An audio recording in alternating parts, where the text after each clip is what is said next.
না, কোনো তারেক রহমানের আমরা তো এটা বিষয়ে বলেছি, কোনো বাধা বিপত্তি বা আপত্তি নাই। উনি যখন ইচ্ছা বাংলাদেশে আসতে পারেন। কেন আসলো না? এটা তো ওনার বিষয়, এটা একটা পলিটিক্যাল পার্টির উনি প্রধান, ওনার বিষয়, ওনাদের বিষয় এটা। ওনাদের পলিটিক্যাল পার্টি যেভাবে ওনারা স্ট্র্যাটেজি ফিক্স করবেন সেভাবে ওনারা কাজ করছেন, এটা পুরোপুরি ওনাদের বিষয়। রাজনীতিবিদদের ভিতরে একটা -4 মানে নিয়ে আলোচনা হচ্ছে, এইটাই সরকারের কোনো যারা -4 এর কথা বলছে তারা দেখবেন যে ওরা স্বৈরাচারের দোসরের মতোই ছিল। আমরা কোনো -4 এর কোনো কথা আমরা বলেছি? এই কথাটা যারা আনছেন তারা ওই যে স্বৈরাচারের দোসরের মতো কথা বলছেন। আমি স্পষ্টভাবে বলতে চাই, কোনো -4 এর কোনো ইয়ে নেই। আমরা কাউকে মাইনাস করেছি?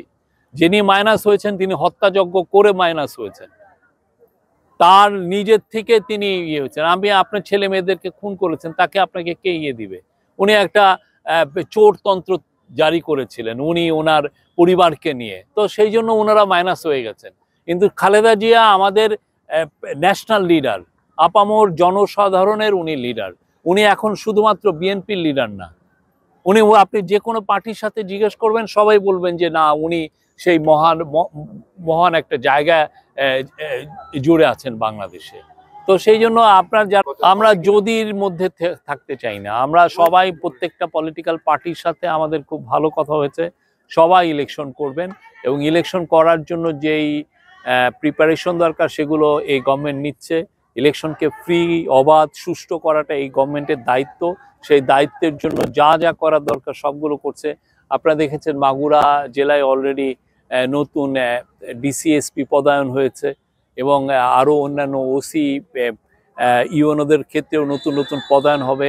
আমরা চাই যে প্রত্যেকটা ডিস্ট্রিক্টে যে ফিটেস্ট অফিসারগুলো যাতে পদায়ন হয়, যারা সবচাইতে কাজের ক্ষেত্রে যাদের একদম ফ্ললেস রেকর্ড আছে, তারা এসে এই মাঠ প্রশাসনের দায়িত্ব নেবেন যাতে আমরা সুন্দর একটা ইলেকশন তারা আমাদের উপহার দিতে পারেন। যদি কোনো কারণবশত আপনি বলছেন যে এর আগে যে 15 ফেব্রুয়ারির মধ্যে নির্বাচন হবে এবং যে কোনো ভাবেই হোক না কেন, যদি কোনো কারণবশত নির্বাচন না হয় 15 ফেব্রুয়ারির মধ্যে বা কোনো সরকারে যারা আছেন আমরা হবে না এইটার মধ্যে আমরা যেতেই চাই না। ইনশাল্লাহ 15 ফেব্রুয়ারির মধ্যে ইলেকশন হবে এবং ইনশাল্লাহ এই ইলেকশনকে বানচাল করার মতো কোনো ধরনের কোনো কনস্পিরেসি কাজ করবে না, কারো ওই শক্তিও নাই এটাকে বানচাল করার। কেননা আমরা চাচ্ছি ভালো ইলেকশন 15 ফেব্রুয়ারির মধ্যে।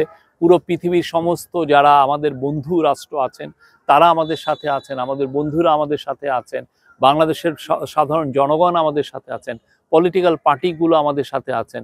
দু একটা ফরিয়া শ্রেণীর দু একজন কেউ যদি কিছু বাটপাট টাইপের লোক কে কি বললো ইউটিউবে, সেটা দিয়ে আপনারা সত্যিকার অর্থে আমি আপনাদের অনুরোধ করব এটা দিয়ে আপনারা কনফিউজ হবেন না।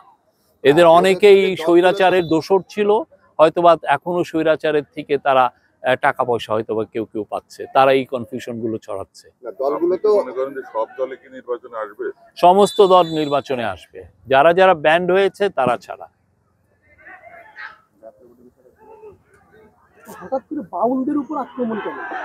বাউলদের উপরে আক্রমণ বা বাউলের সাথে বাউলদের বা এইটা নিয়ে টেনশন বাংলাদেশে অনেক আগেতেই ছিল। আপনি শরীয়ত বয়াতির কথা মনে আছে? শরীয়ত বয়াতি কি অ্যারেস্ট হয়েছিলেন না? সেটা কোন আমলে? হাসিনার আমলে হয়েছে। বাউলদের নিয়ে অনেক অ্যাটাক হয়েছে। আমি নিজে যখন এএফপিতে ছিলাম আমি এইটা নিয়ে বোধহয় কি বলবো যে ডজন খানিকের বেশি রিপোর্ট করেছি। আপনার রীতা দেওয়ানের কথা আপনাদের মনে আছে? তার বিরুদ্ধে কেস হয়েছে না? তিনিও তো এই একই ইস্যুতেই এটা হয়েছে। আমার মনে হয় যে এই বিষয়টা নিয়ে বাউলরা যেভাবে অনেক কিছুকে ব্যাখ্যা করেন, সেই ব্যাখ্যাকে নিয়ে এক ধরনের মিসআন্ডারস্ট্যান্ডিং তৈরি হচ্ছে। এই মিসআন্ডারস্ট্যান্ডিং যাতে তৈরি না হয় সেটার জন্য আমাদের সোসাইটি সবার মধ্যে একসাথে হয়ে এই গ্রেটার আন্ডারস্ট্যান্ডিং তৈরি করা উচিত। সবাই সবাইকে, সবার ভয়েসকে, সবার কণ্ঠকে আমরা যেন এমব্রেস করি, সবাইকে যেন আমরা বুকে তুলে নেই, সবাইকে আমরা বোঝার চেষ্টা করি, সেই পরিবেশটা আমাদের তৈরি করা উচিত। জাতীয় পার্টিকে তো কার্যক্রম নিষিদ্ধ করা হয়নি, তাদেরকে সংলাপেও ডাকা হচ্ছে না, সেক্ষেত্রে তাদের ব্যাপারে কি সিদ্ধান্ত? জাতীয় পার্টি একটা স্বৈরাচারের দোসর পার্টি। অবশ্যই এটা যে জাতীয় পার্টি ব্যান্ড হয়নি, কিন্তু জাতীয় পার্টির ব্যাপারে আমাদের অবস্থান স্পষ্ট। জাতীয় পার্টি যদি ইলেকশন করতে চায় সেটা তাদের ইচ্ছা, বাট আমরা সবসময় বলবো এটাই ইতিহাস বলবে জাতীয় পার্টি স্বৈরাচারের ভয়ঙ্কর রকমের বড় রকমের দোসর ছিল। আওয়ামী লীগ হেন কোনো আকাম কুকাম করে নাই ওদের সাহায্য ছাড়া। ওদের সাহায্য ছিল, ওদের নৈতিক সমর্থন ছিল বলে আওয়ামী লীগ এই সমস্ত আকাম কুকাম করে পার পেয়ে গেছে। যখনই আওয়ামী লীগের এই কোনো ধরনের সাপোর্টের দরকার ছিল, তখন জাতীয় পার্টি সামনে এসে দোসরের মতো দাঁড়িয়ে থেকে তাদেরকে সাপোর্ট দিয়েছে। এবং সেই এটা যখন আওয়ামী লীগ যখন ভয়ঙ্কর রকমের খুন করছিল, তখনও ওদের সাপোর্টটা কমে নাই।